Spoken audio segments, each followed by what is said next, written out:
I think they're going to handle it well. First off, you have a base. You have a good foundational base in Kelsey and Lane Johnson, Fletcher Cox, Brandon Graham. They're guys that have been here before. They're guys that they'll lend to that stability. This is a team that was facing that same pressure again. You know, they faced a portion of it, I would say, last year with how they started and how they responded to it. They didn't sink. They didn't turn around, and everybody thought the season was leading to disaster, and it didn't.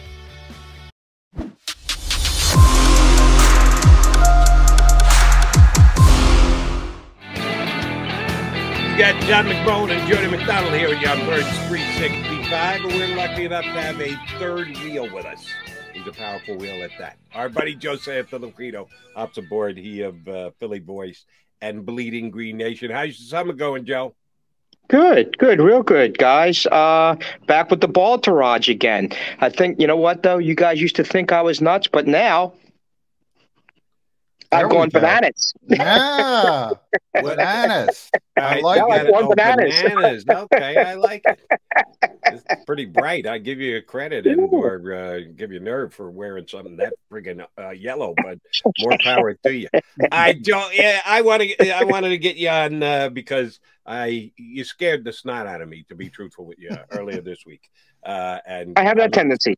I'm as guilty as anybody else. I'm your basic consumer of information. Mm-hmm. I saw the headline on your piece for Bleeding Green Nation. Mm-hmm. Is A.J. Brown the next T.O. for the Philadelphia Eagles?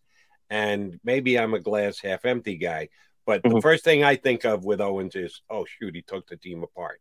I know how great he was, Eagle fan. You don't have to explain it to me. I know what numbers he put up. I know he's in the Hall of Fame now. I know everything T.O. did. But I think some Eagle fans look past the fact that he was here all of 1 year and helped to take the team apart after very much helping them get to the Super Bowl.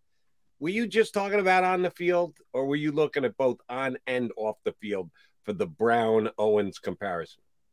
Both on and off. I think we all agree. I don't think the Eagles have had a receiver of this caliber since T.O. was here.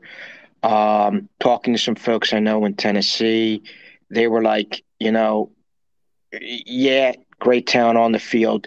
They didn't exactly like the way he left that situation. They thought he pressed it. And obviously we know Vrabel didn't. I don't think Vrabel wanted to let him go by any means. But now, now he comes to the Eagles. When T.O. arrived with the Eagles, that Eagles team was already built to win. That team was built to be a Super Bowl contender. I think we would all agree that the T.O. was the cherry on top. A.J. Brown is not the cherry on top. A.J. Brown is going to take far more of a role with this team. I mean, T.O. The Eagles were very good. That 2014 was very good to begin with. T.O. made them better. This is a team that, granted, they made the playoffs, but I think we also agree it's a team that's still in a nebulous situation. I think on paper, I think they're going to be very good this year. I think on paper, I'm going to go here with this. I think they're good enough to at least reach the second round of the NFC playoffs. On paper, the way they look right now. And A.J. Brown's going to be a big part of that. He is a big personality. He's someone that certainly when you know when he's in the room, like you knew when T.O. was in the room. So there's a lot of similarities both on and off the field. Now, in terms of being a complete destructive force, right now I don't see that in A.J. Brown. I think he just got the new contract.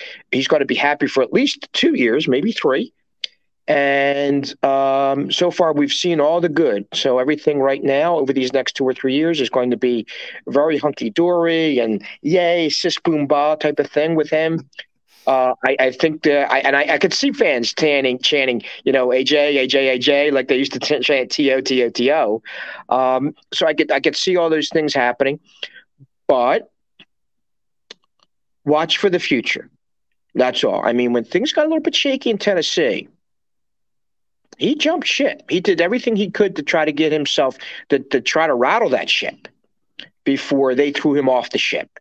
We've had situations here in Philly with prime players who were on the edge of contract situations. I'm going to bring Malcolm Jenkins to bear, and also Michael Hendricks. I mean, those guys could have been disruptive, and they were certainly leaders. Certainly, Malcolm was a leader. I put him on the pantheon of the greatest leaders in Philadelphia sports history. And they could have rocked the ship with their contractual situations. They could have brought what their personal situation was, and they could have brought it in that locker room, and they didn't. I'm not saying A.J. Brown did that in Tennessee, but what I know and what I was told by a few folks down there that, they got rid of him before he really could have exploded that whole thing. It's an interesting conversation, Joe. When Jody booked you for the show, we kind of brought up a little bit, and I said, AJ doesn't strike me as a TO personality. I don't think we're going to see sit-ups in the driveway. Let's put it that way. Although he's probably doing sit-ups. That's not the point. I mean, physically, this is the most impressive receiver. You're right. Since the Eagles have had TO. Mm-hmm. He's a family guy. He brought Jersey, his daughter, to his press conference. Mm-hmm. He's not boastful. But here's the key to me. He does have a big personality, though, John. Yeah. He does have a big personality. In the locker room. But here's the key to me. Mm-hmm. He's good friends with Jalen Hurts. So I think if there's going to be an issue, there's going to be an issue, as he said, down the line if the Eagles move on from his best friend and they go in a different direction. And he's like, I want to play with Jalen Hurts. There I could see a little bit of an avenue. But it was interesting because A.J. Brown was helping you, Joe Santoliquito, last night. Yesterday was his 25th birthday, or was it his 25th birthday? Because A.J., I don't know if you saw this, but he was on Twitter talking about years and astronomy and lunar years. And I don't know if I'm 25 or 18 and the year is, and by the way, he's right that the year is not 365 days. We do that as a society to make things easier for people. But AJ was going off about this. So people were accusing him. Are you drunk? Get off Twitter. Are you high? Get off Twitter. Now, AJ doesn't drink. Did he go down? Is the earth flat route? No, he didn't go. Somebody asked him that. Somebody asked him when Kyrie. He did not go down that route, but he ended up deleting the tweets because that stuff can go in a negative direction really quick. Now, I'm not into that stuff, but I can tell you, for instance, a day, 24 hours. It's not really 24 hours. It's close to 24 hours. I don't know the exact number. I'm sure there's some nerds on the stream, but it's not. We do that as a labeling system. But when you do that as A.J. Brown and people were just piling on, and I'm thinking, wow, Joe might have something here. He's on Twitter. Get off Twitter, brother. Yeah, I didn't know that. But I don't know if it's a curse or a blessing. Sometimes I just have a tendency to know personalities and read them pretty well. We know a particular number 11 that used to play here that I got a vibe from, so I'll stop there. But I agree, John, with everything you said about AJ. From what I gathered, the thing that, again, and this was, I am certainly far from a genius. You both know, and I'll admit myself. But I'm very dependent, as we all are, on information fed to us and given us by people that are around situations that know situations better than we do. And when someone mentioned, Joe, you were up there, and he kind of reminds me of T.O. That's when the antennas went up, and I'm like, and then you start putting some pieces together. Yeah, John, I agree with you. I don't think he's as outrageous as T.O. was. But I think there's a potential there for him to be disruptive. I think we saw a trace of that in Tennessee.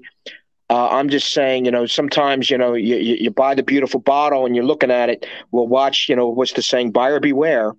So I just a heads up, the antennas should be up. I'm sure, and I hope for Eagles' sake or for AJ Brown's sake, they're chanting his name, AJ.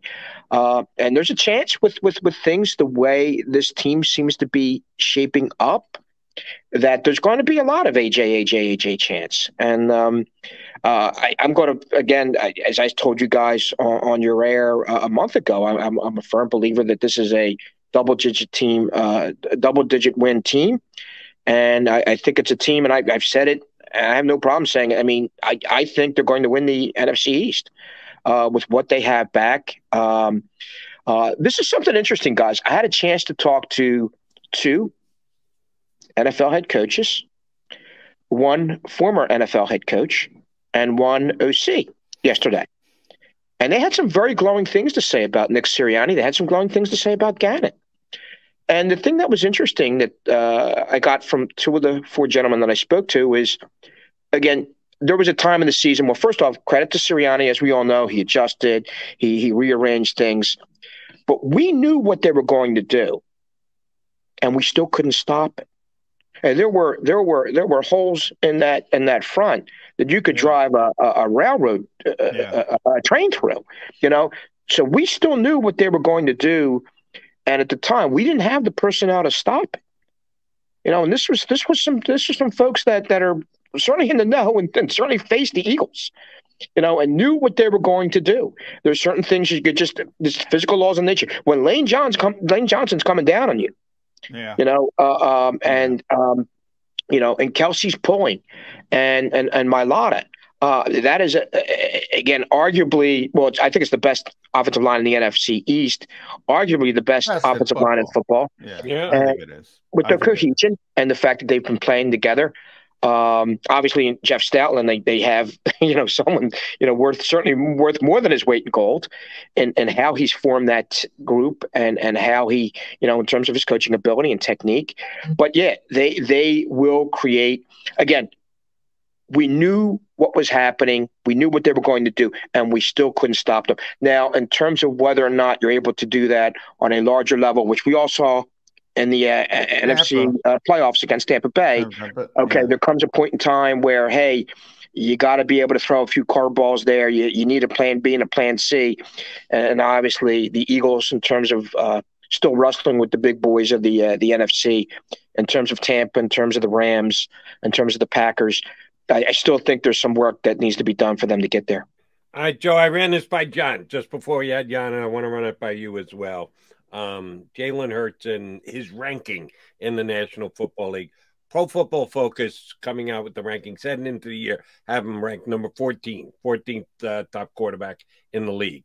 Last year's passer ratings, Jalen Hurts was 22nd in the league. So how do you get from 22nd up all the way up to 14? Well, his ability to run the football and make plays with his legs. This side of Lamar Jackson, he's the best at it in the National Football League. But we all believe they're going to lean on that less this year. That they're going to try and reduce those numbers because they're going to throw the football that much more to his best buddy, A.J. Brown. Is there a chance that taking Jalen Hurts' strength and reducing it this year could actually hurt the football team? That they're going to miss that aspect of his game? We believe they've added weapons around him and the passing should be better. But will the subtraction of his running actually turn out to be more than the addition of more passing? That's a great point, Jody. And one of the gentlemen that I had the pleasure of talking to yesterday brought that very point up, that, you know, how Sirianni, and help me out here, guys, when he turned around, he turned the play calling over to, is it Steichen? Am I pronouncing that? Steichen. When he turned around and turned the play calling over to him, they played to Jalen Hurts' strengths. I'm not going to say they dumbed the offense down, but they played to Jalen Hurts' strengths. And again, they knew what was going to happen, still couldn't stop it. Now I'm hearing from people, and John, you were down there during some of these OTAs. You know, you had some people making Jalen Hurts look like the next coming of Tom Brady and Aaron Rodgers, by the way he was throwing the ball. But again, talking to some people, very respected people in this area, saying, well, you know, you can look like the next coming of Tom Brady and Joe Montana in a helmet and shorts and T-shirt. One thing I think that was apparent is that he's throwing a better ball. His technique seems to be better. Whether or not he's able to still be able to do that when the heat is on, and I actually think he can, because just the way Jalen's wired. He's a very low-key guy. He's seen pretty much everything out there. So that's an advantage to him. Flip side is now every NFL team has film on him. That wasn't available before. Yeah. So it is, because I know people that know him. I know people that have been there with Jalen Hurts, with the good and the bad. They say nothing but glowing positive things about him. And in terms of how he carries himself, he is someone that doesn't rattle easily. I think actually how dumb this may be a dumb example, but I think it's an example of Jalen Hurts. Do you remember the situation in Washington when that gate fell and all those people spoke out? Oh yeah. He was pretty much he didn't do that.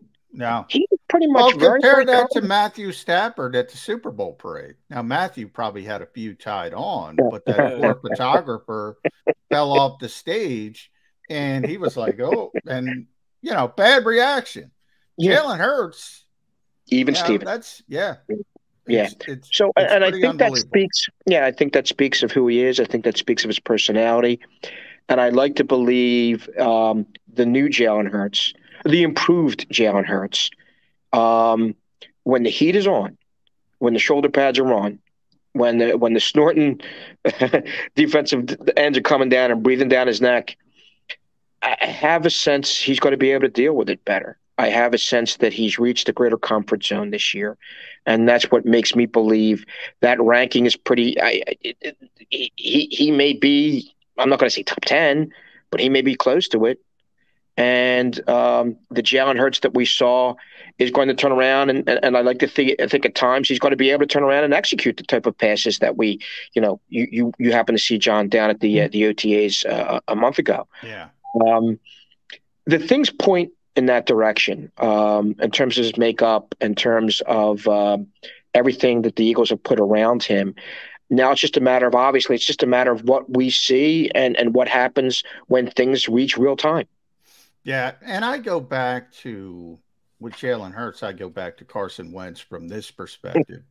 And you're very close to John DiFilippo, and wink twice if he was one of the guys that you were talking to yesterday. But I know John is just he is a bear when it comes to mechanics. I mean, when it comes to improving a quarterback's fundamentals, footwork, all that kind of stuff. And Carson Wentz, before the 2017 season, went to work out with Tom House and Adam Daydow and Daydow, however you pronounce his name. I'm sorry, Adam, in Southern California. And there's supposed to be sort of the standards for guys who can improve your mechanics. And that's what Jalen Hurts did this offseason. We all knew how it helped Carson Wentz. And, oh, by the way, once John left, once the pandemic started, Carson didn't keep up on that. So I think with all the other stuff of, the injuries, the personality, he didn't keep on top of his mechanics, which weren't very good when he came into this league, and he regressed. Jalen Hurts is trying to improve these mechanics. If he can take that step, if he can be consistent with it, I think he's got a chance to be a good passer in this league. Yeah. The positive is he works at it. Yeah. And John, the other thing that I sense from him, and we saw in contrast to the two with Carson Wentz, and Carson Wentz is still, I cringe by saying this, but I got to be real about it. Carson Wentz at this stage of his career, obviously he's a vested NFL veteran, has better skills. He's at a higher skill level than Jalen Hurts is right now. But again, this was interesting. And we all saw this. Wentz would walk off the field, sulking, head down, whatever, sticking his face in the iPad. But you noticed here, and this is from two former Eagles offensive coaches telling me, when Hurts would walk off the field, he would want that immediate input from people. He wants the feedback. What did I do right? What did I do wrong? And he would ask question upon question upon question. He wanted it constantly. And you know something? I don't think that's going to change in the young man. I got a feeling that's going to continue, and that's going to tell me, and that tells me, you know, he's the kind of guy. He can go. There's going to be, well, I don't think it's going to happen, but hypothetically, he can go 21 for 22. The one incompletion is going to gnaw at him. What did I do wrong mechanically? What didn't I see right? And he wants that input, and he's going to feed into it. He wants to be yelled at. He wants to be coached hard. These are all the things, well, quite a bit of some of the things that we didn't see in the other guy. And that's why I say his trend is going upward. Yeah, you remember the game last year. I forget which game it was, but everybody, Nick was screaming at Jalen Hurts coming off the field like he had a Giants hat on and at a Haddonfield tennis court. He was screaming right in his face. That's number 3, Jody. Screaming right in his face, and Jalen Hurts was even Steven, just walked right by. Knew it was an emotional moment. And Nick always brings up, he's a coach's kid. You know, his dad's a coach. So he kind of has that willingness to listen more than maybe some other guys who, you know, how young players come up today. I'm not just picking on Mark got it. Yeah, man, I got it. Yeah. You do a lot of work with high school and kids in the NFL. Yeah. And they're coddled from a very early age in this sort of generation. Yeah, but I also know sometimes, and here I'm going to bring 2 examples up. One, Jeremiah Trotter Jr. He, you know, the old man, you know, Trott's on his kid. Oh, yeah. You know, and this is a great story. Marvin Harrison Jr., who, by the way, he's going to be starting as a sophomore. Philly area kid, St. Joe's Prep, the whole bit. Starting as a true sophomore for Ohio State. So his first start was the Rose Bowl against USC. And just spectacular. I think Marvin Jr. had 3 touchdowns. Spectacular. He does great. And people are recognizing him in the LA airport as he's taking the cross-country flight back to Philadelphia. And he lands in Philly.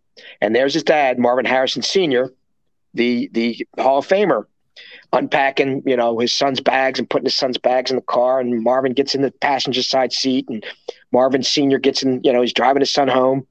And Marvin's getting, dad's going to lavish all these praise on him and all this other stuff. And Marvin turns around and tells his son, Marvin Jr., you got to work on the blocking. Because in the early part of that game in the Rose Bowl, Marvin Jr. was nailed, I think, for a holding penalty. And the true potential superstars get that feedback. And it goes back to Jalen, because Jalen got that feedback. You can see Jalen Hurts in the same situation. You could see him. I'll tell you what, you could see Jalen leading the Eagles in the Super Bowl and him coming back to Texas. The old man picking him up from the airport and saying, you know, that 3rd and 4 down at the 38, got to work on that. So you could see that happening. As a matter of fact, I'm going to project very strongly that it probably does happen. And that's what's going to make Jalen Hurts potentially a very special player. All right, Joey, let me ask you about the expectations for this upcoming season. Expectations change from the time one season ends until the next one starts. They've gone in one direction with the Eagles, and that's up. Howie Roseman's had a nice offseason, made a great trade, made some good free agent acquisitions, had a really good draft. Eagles' expectations are significantly up from certainly where last season started and even from where this past season finished. Added expectations means added pressure on the football team as well, on the coaching staff, on the players. Are they up to what is becoming more of a pressurized season? Expectations are up. They're supposed to be a playoff team. McDonald, McMullen, and Santoliquito all have winning double-digit games and potentially winning the division. How is this Eagle team, coached by Nick Sirianni and all his buddies, how are they going to handle the pressure of 2022? I think they're going to handle it well. First off, you have a base. You have a good foundational base in Kelsey and Lane Johnson, Fletcher Cox, Brandon Graham. They're guys that have been here before. They're guys that they'll lend to that stability. This is a team that was facing that same pressure again. You know, they faced a portion of it, I would say, last year with how they started and how they responded to it. They didn't sink. They didn't turn around, and everybody thought the season was leading to disaster, and it didn't. And that, again, goes to a credit to Sirianni and what he's willing to do. We saw him, and this is something, again, that was brought up, you know, yesterday with some of the folks that I spoke to, is, again, his ability and his willingness to adjust. Because, again, guys, we know the old school codgers, the old school guys don't always adjust the way he did last season. So I think that says something about Sirianni. It says something about this team. And in terms of pressure, you know, this is Philadelphia. These guys know, or at least most of these guys know, and I think Jalen Hurts knows by now, and even Devonta Smith, you know, who's going to be entering his second season, they know there's going to be heat anyway. It comes with the territory, literally. And I think, again, with that veteran core that they have, it's always going to be a stabilizing factor. I got the impression, and John, I think you would know this, is that I think Sirianni leaned quite a bit on the veterans last season. And if something weren't to go the way expected, I think Sirianni would go back to those guys again. And hey, listen, this is your team. I'm the coach, but this is your team, guys. You guys are going to be the ones that are going to be dealing with this. And I think they did a very good job of it in adjusting last season. And I think they're going to be able to deal with it well this year. It's just a matter of doing it now when the bullets are flying for real. Yeah, and I think you're right. I think people underrate Jason Kelsey, Fletcher Cox, players like that. Even Brandon Graham. Brandon got hurt, but he never left. He was there every day. So a lot of guys just sort of recede into the background when they get injured. You always hear about guys, they don't feel like they're part of the team. Brandon was a part of the team. Yeah. He was there rehabbing every day. That veteran leadership, he brought it up earlier with Malcolm, who might be the standard of it all. Yeah. It's always very important. Always. Yeah. So he wears his banana hat proudly. Yes. That's why we like having him on the show. Oh, listen, can we work this out? If the three of us can get together with this, the Baltarage, that's why I call ourselves the trio, the Baltarage. What we need to do, and maybe, by the way, first off, huge kudos to Antonio. That dude walked me through this yesterday, and I am like 10 thumbs, as we witnessed like 5 minutes ago. Sometimes when it comes to technology. But if we could work this out, and I got this from Cheers, we can get 365 on the top of each one of our bald heads. Eagles 365. Would you guys be up for that? If I can get the three of us together, I can get the three of us together, maybe get 365. That's on the top of each one of our 365. Well, you got to get the 365. You could be the middle. You could be the middle banana, Joe. Yeah, as long as I don't have to wear a yellow hat, I'm in. Whatever you want, Santoliquito. Joey, good stuff. Always a pleasure, brother. You know we're going to get you on before the season starts. Gotcha. Get into the preseason. We'll be calling again. Thanks, guys. Super. Thanks, guys. Have a good holiday. Joseph.